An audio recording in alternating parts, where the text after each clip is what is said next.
hand on the hip. These guys learned something off Tana, huh? So that was one of the clinics. So we've had a prop session, hoping to do more, and we had another clinic, obviously with Tana today. I mean, to get this guy away from the busy schedule that he's got on right now is priceless. These guys took something away. I'm sure a lot of you took a lot of the knowledge that he passed on. But I've asked Tana just to come to a clinic, but I thought I could sneak in something about how he rose to the occasion, became an All Black, became the All Black captain, and I think we all know his history. But I've asked him just to hang around, have a few words with you guys as how to become the best athlete he can be. And again, I know we're at grassroots level, but that's beside the point. You know, we have a lot of wood to go for, and having people like him, getting knowledge of him, of Dave, is awesome. So I won't hold us up anymore. I'll get Mr. Uman on board. Cheers, Tana.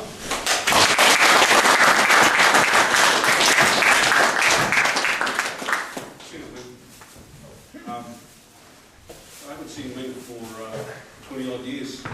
I went to him and next thing I'm taking a training for him and doing speeches for him.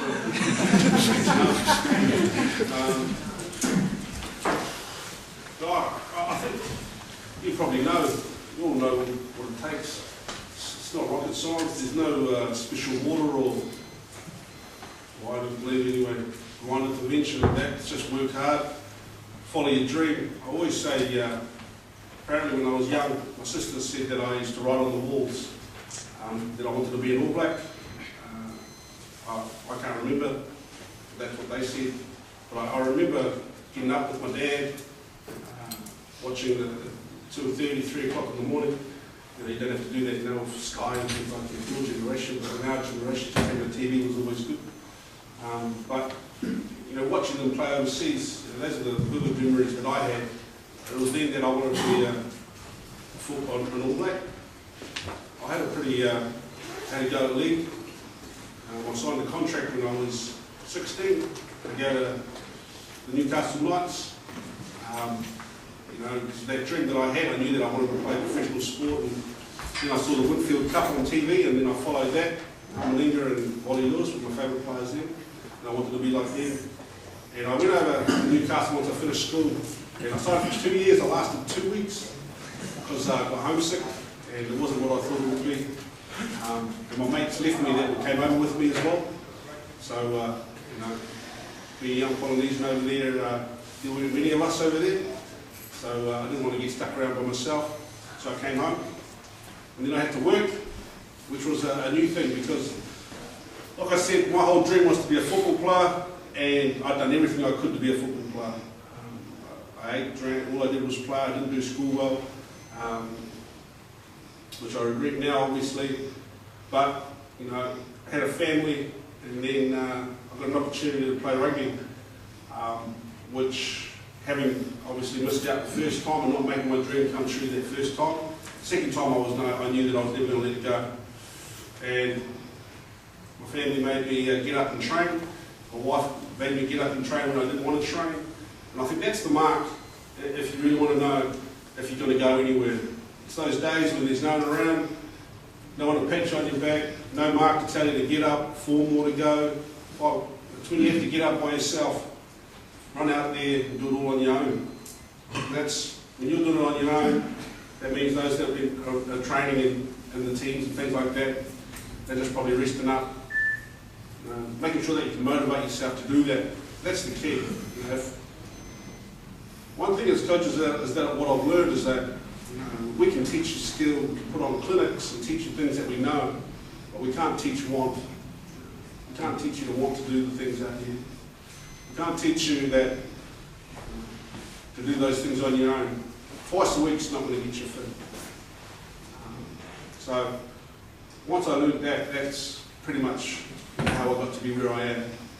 Things that came after that were all because of that first time that I pushed myself to do things. That's how I see it. I grew up to be the person my parents taught me to be. Respectful to my elders, believe in what I believe in, stand up for you and your family. That's what I believe in.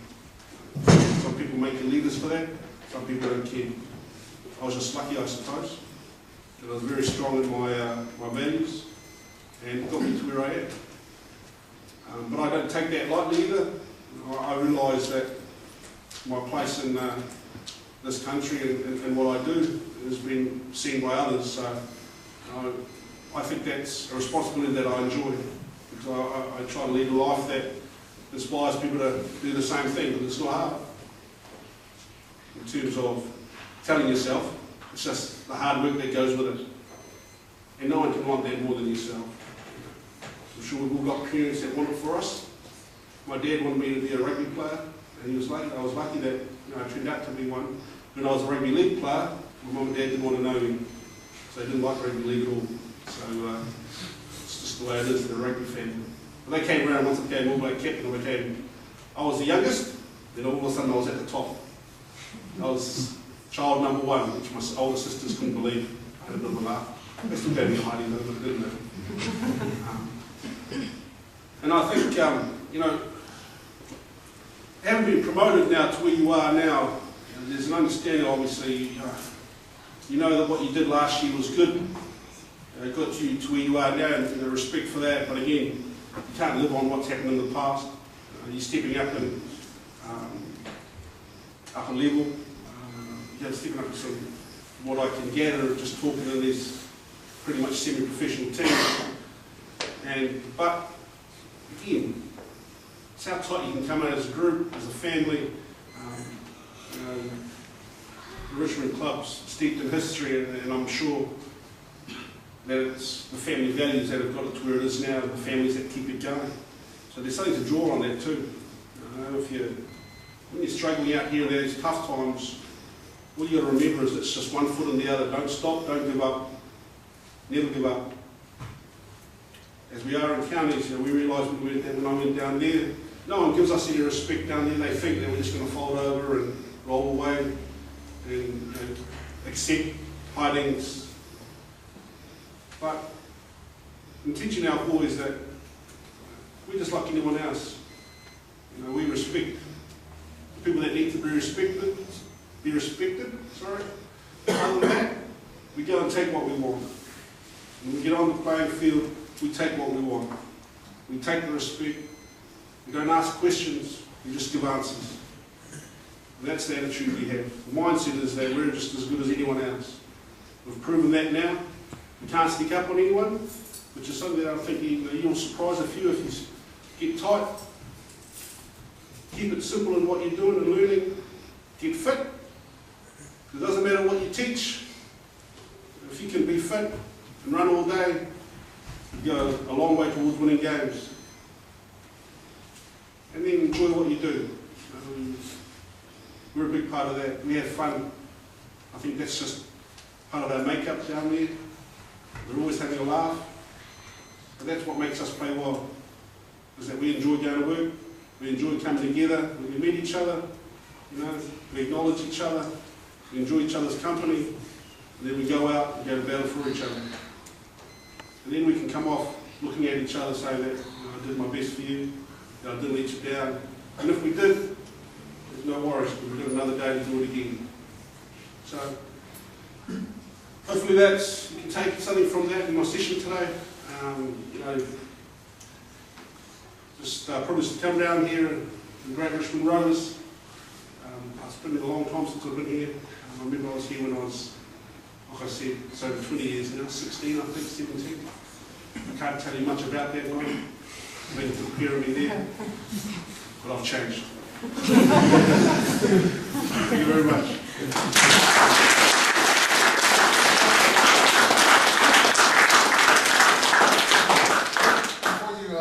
Shoot off, does anyone have any questions for Dana as in regards to training, what he done differently to become what he was? Please, ask any questions, volunteer guys. Who was your favourite coach, Tom? They're all good. You learn from coaches, whether they be positive or negative stuff, as long as you're learning. I'm a believer that I'm always learning in this game. But I suppose I'd say I'm a disciple of Wayne Smith.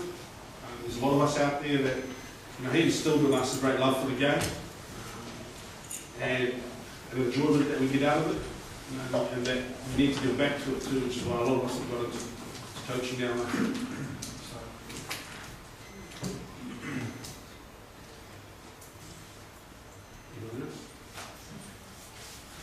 How many days did you train? I trained 5 days a week when I kind of made the decision that I wanted to be an All Black. I thought I'll do everything I can, and at least I'll know, there'll be no what-ifs. I'm not a big fan of what-ifs, leaving things to chance, and I'm not a person that looks back. So, when it happens, happens, and then you just move on and live with it. That's the way life is meant to be. I know there was quite a few centres that were playing around your era. Who would you say your favourite one, your very close centre partner? To playing with? Yes. I'd say one of the closest, a good friend of mine was Peter Alatini. We had a good relationship on and off the field, and he's a Tongan on side more than we just used to laugh on the field, laugh at people, and we had the same kind of humour. So it was really enjoyable. We got to a stage where we could have a laugh in a test match, just to give us a bit of relief from obviously the intensity that you have to put up with. I believe you can't stay at that mindset for 80 minutes. You have to have these little moments where once the whistle goes, just relax, and we used to just laugh. And so, I lived a bit with that. I played against, alongside some great ones, but I think what I'd like to play with, I would like to play with most of those people. So, just in regards to what extra training did you do, to outside your training schedule? Because I was a winger when I started, I worked a lot of my speed work. So I got a trainer, personal trainer, and did a lot of power, speed stuff. And the following year I was an All Black because I could have noticed an increase in my speed, and it really helped with my fitness and things. I've never done anything. I was one of those, again, always been told by my sisters, you just can't rely on your natural ability, and I thought, well, this is what I got. I didn't think that I had to do anything else, but I missed out on a team for the first time. I made the New Zealand Colts and that, with some All Blacks at the time who moved on, and I kind of stayed in the same place. So I thought like I said, I'd do everything I could to try and be the best I could.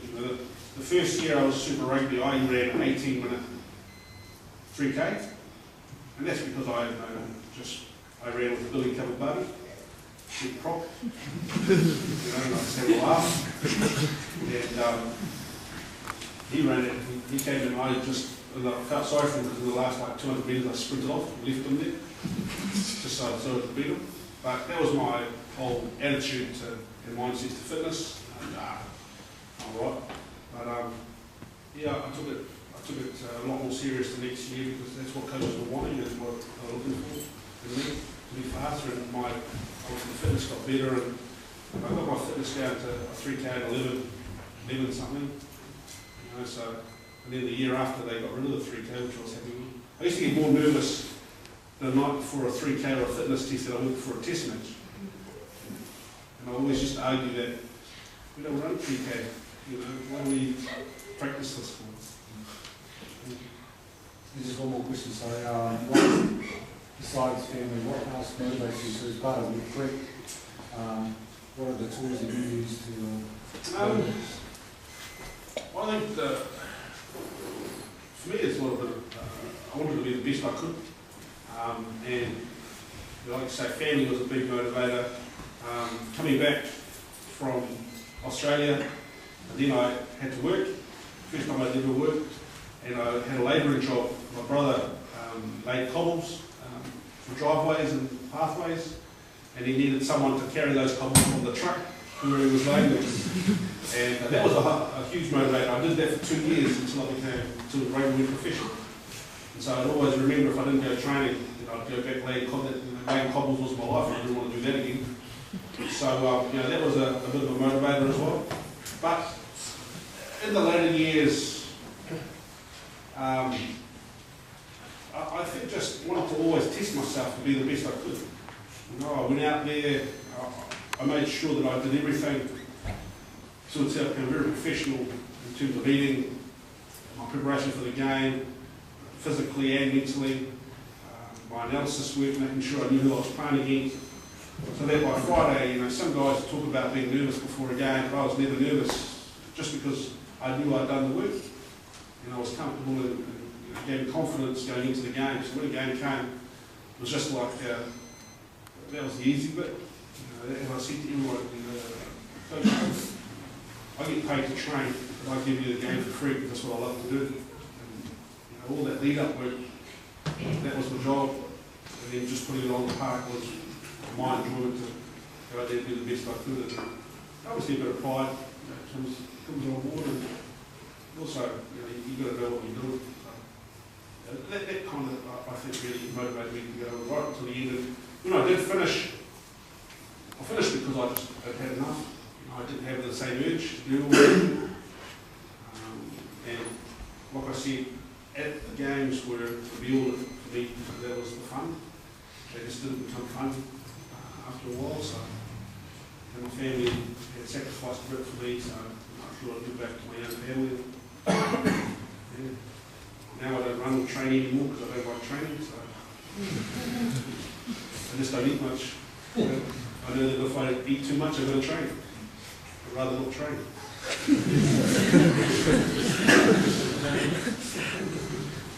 What made you go come and coach counties? Opportunity. Solely an opportunity. I was in France coaching, and then my wife came back for Christmas because our son didn't settle in France. He came back and went to boarding school here in Wellington. So she came back, spent Christmas with him, came back. I still had a year to go on my contract, and then she said, "Oh, we've got to go home. He needs, he wants us home." She felt that he needed us home. We got home and then he left. So, and then so just the opportunity to come back. And we thought we'd only be up here for a year before I would go back to Wellington. But we've been here 4 years now, and we love it up here. The weather and people are good out south, and it's good for our family.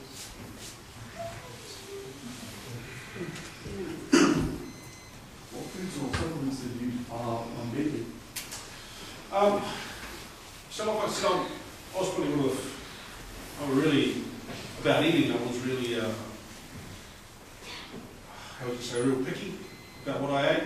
If there was new something came out, when I first started, I remember seeing Darryl Halligan when he was playing for the Bulldogs, about they had pasta and they didn't eat red meat from Wednesday onwards.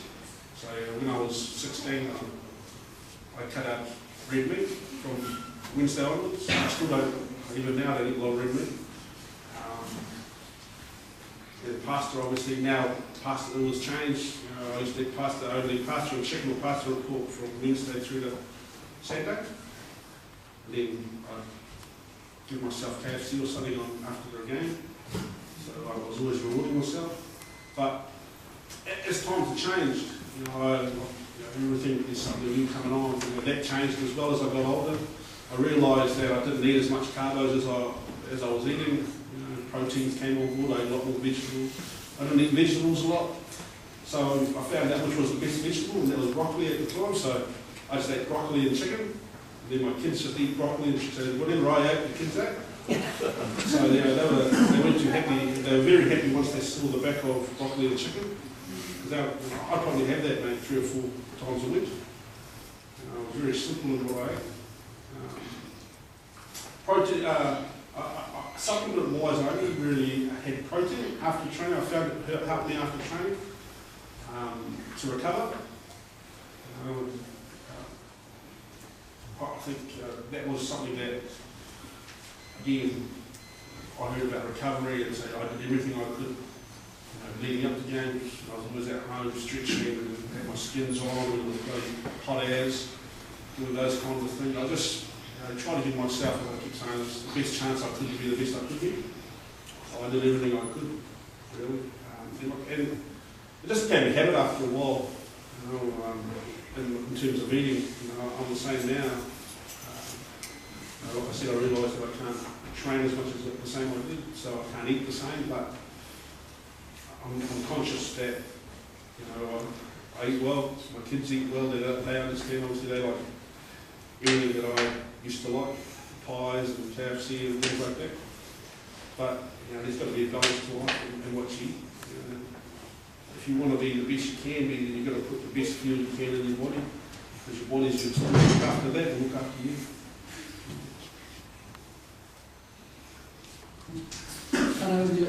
The effect of alcohol and your experience on training and recovery and that, do you find it makes much difference?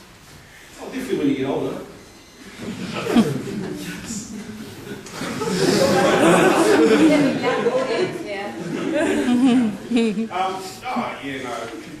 Again, coming through the amateurs, I was one of the ones that played amateur football and even into professionalism, and we still had semi-professional guys trying to do the training and then still live the amateur life on the weekends, and it soon took its toll.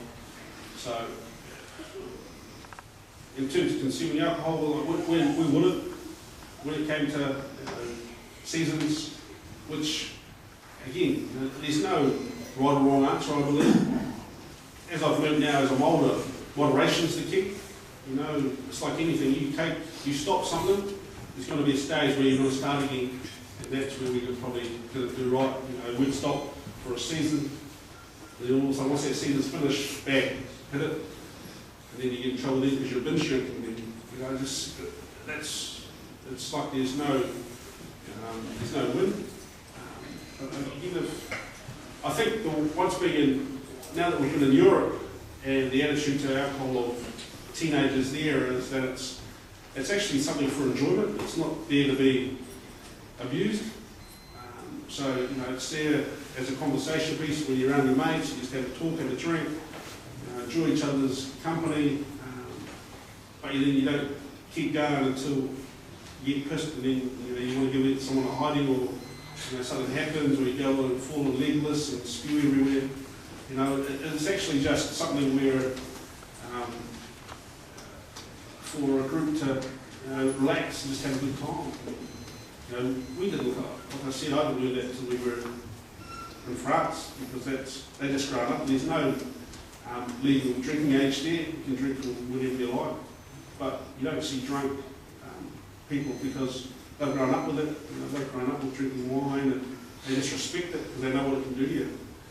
When I was in France, it was just embarrassing to watch all the foreigners come over and just make idiots of themselves, just falling over, and and they'd be trying to tell the French guys to drink, scull this, scull that. No, we don't. Just enjoy it and enjoy the night. I don't know if that answers your question. Cheers, guys. That's it, eh? Cheers, Tom. Sure. Thank you.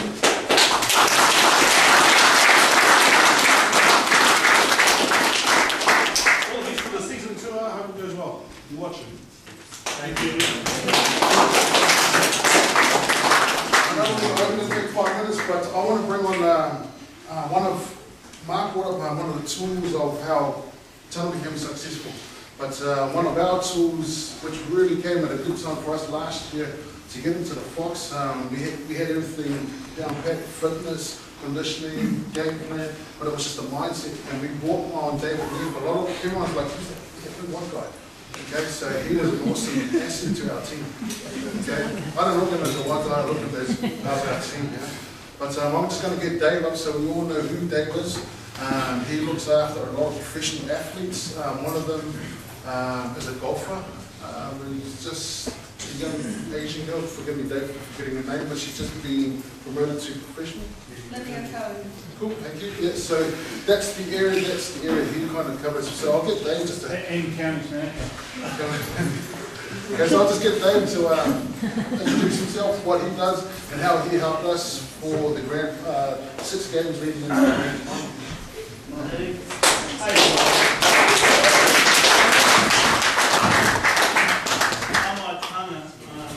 I'm a little older, so I'm going to sit down.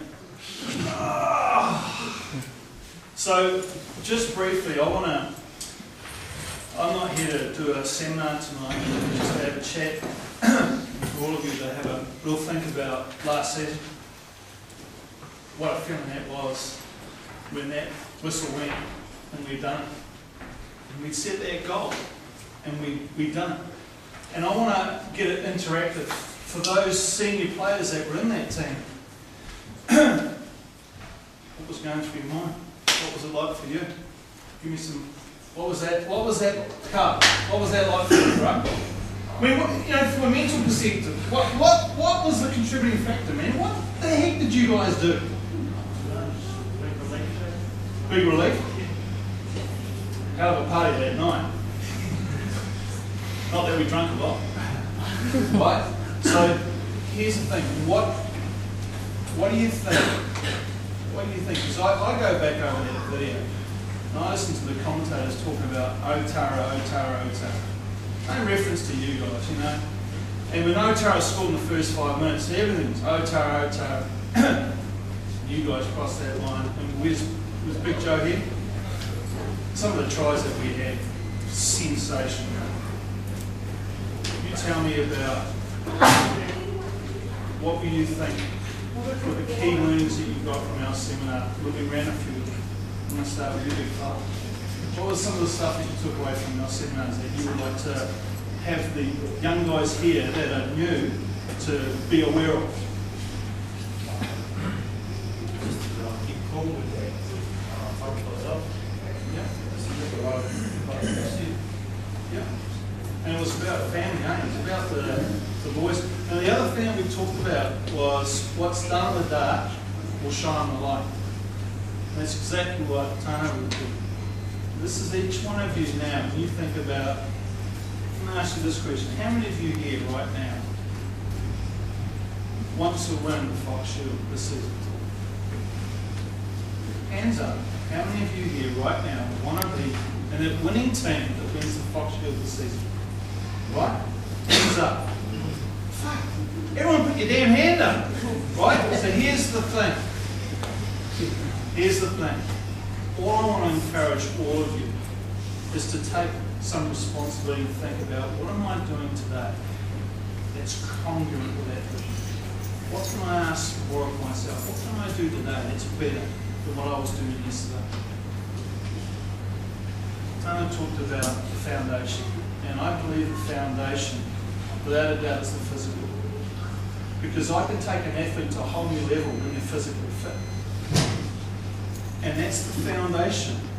You guys, I think, to a certain point, there's a couple of big hit-ups from some big boys. I'm biased because I'm a forward, so I love the big hits. But the reason I think you guys were successful is because you had more desire, but also you had better fitness.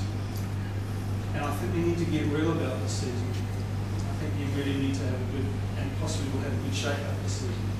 This is Fox Shield. There's no mucking around now. And all of you need to start taking responsibility to make improvements with your fitness. And most importantly, the choices you make every day. It's too easy to go in that drive-through and get that burger. It's too easy to have the Coke instead of the water. It's too easy to make those. And I need you to get to a level of consciousness where every single person here says, I want to win the Fox Shield. Now, the key thing is for every single one of you is that you have to be the change you want to see in this team. If you want this team to be more committed, you have to be more committed. If you want this team to have a winning mentality, you have to have that mentality. If you want this team fitter, you have to ask more of yourself of what you're doing in the dark. in the mornings going for that run when there's no one there to motivate him. That guy became a captain and a legend because he was doing that same thing. What he was doing was asking more of himself. He didn't rely on anyone else. What's done in the dark will shine the light. So have a really honest look at yourselves and saying, you know what? Today, I'm going to make some good decisions. And those decisions, imagine this. We have 30 guys in the squad. If every single person in that squad every day asked a better question and improved by 1%, and every day of the year through the season we improved by 360% on an individual basis, times that by 30, you guys potentially have the opportunity to lift up that shield. So it's about you being more conscious about the choices you make from this day forward. What do we want to see? Commitment. Commitment means showing up early for trainings, so you're prep ready before Mark comes down and rolls it out. Commitment is, I'm going to have some porridge and a protein shake for breakfast. I'm not going to skip it. I'm going to get rid of the coke and get rid of the piss. I'm going to get into some water and some recovery stuff. Make better choices this season. I promise you, if every single person here makes a commitment to that, we've got a winning combination. We have an opportunity for us to prove something. Because one thing we know for sure, it's Fox Shield. We've wanted this for how many years? How long have we been waiting to come here?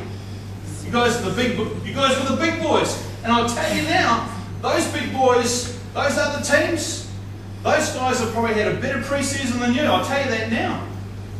They're better prepared. They're friggin' fit already. Have a look at yourselves out there. Seriously? You all need a bit of a kick up the arse and have a good look at yourselves. Make better choices from this day forward. That's all I can ask of you. If you need to talk to me, have questions for me, I'm here, okay? But I said something last season when I met you for the first time, and I've been doing this for 20 odd years. There is something really special about this club.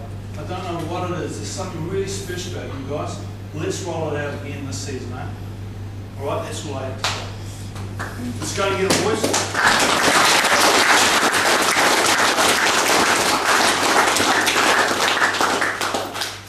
Cheers, Dave. Thank you for your time. Thank you for your time.